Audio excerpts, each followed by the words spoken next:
Senator Ted Cruz is here to react to this. His thoughts on Congressman Will Hurd running for president. Good morning to you. Good morning. Good to be with you.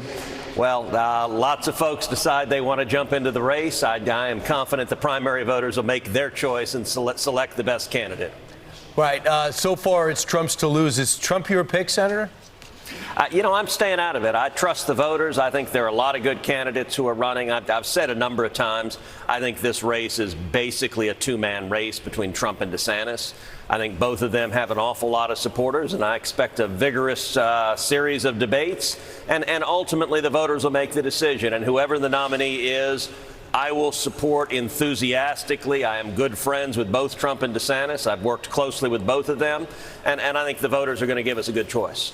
So yesterday we were glued to the TV watching the Durham reporter, Durham facing our lawmakers, and just mouths dropping as we're learning that people were notified within the DOJ, within the FBI, within the CIA, and it was just ignored that Hillary Clinton had this plan to link Donald Trump to Russia, which was proven through this report to be bogus. What is your reaction?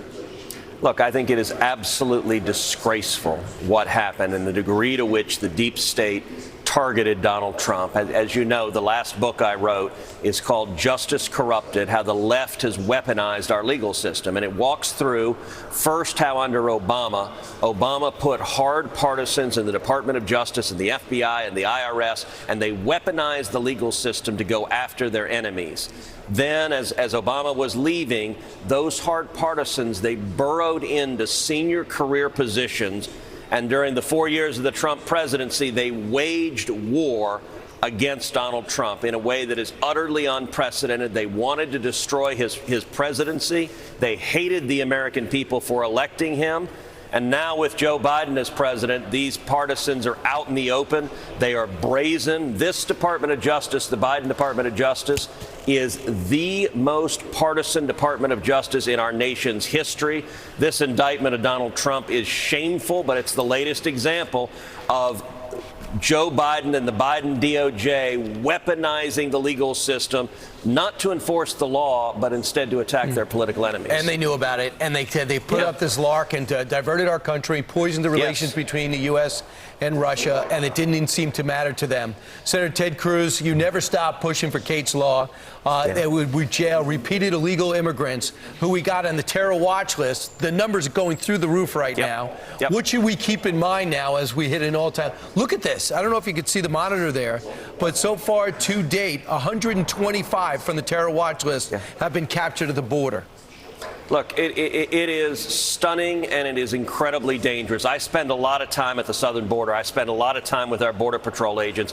It's never been remotely this bad. This is an invasion. 6.6 million people have crossed illegally under Joe Biden, the worst in history.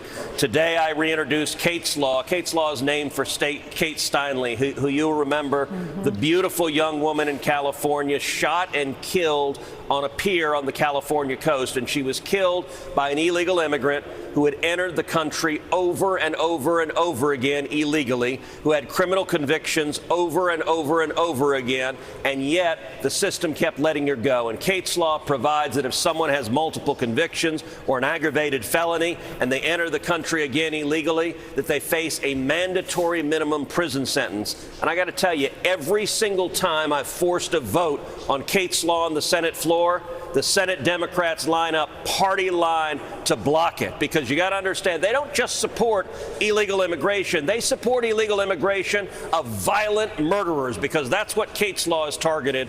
And you talked about the terror watch list. Go all the way back. Fiscal year 17, 2 people on the terror watch list crossed illegally. Fiscal year 18, 6 people crossed illegally. Fiscal year 19, 0 people crossed illegally. Fiscal year 20, 3 people crossed illegally. Fiscal year 21, what happens then? Joe Biden becomes president. Fiscal year 21, 15 people. Right. Fiscal year 22, 98 people. And fiscal year 23, 125 people on the terror watch list. And those are just the Your ones we know. children, my children, our families are less safe because Joe Biden is president. Right. Senator Ted Cruz, I could tell you're used to hosting. You got that podcast going. You like take it over here. You got your stats. You're rolling. Get you an anchor desk. You're ready to go. Senator, thanks so much for joining us this morning. I appreciate it. Thank you. Always good to be with you.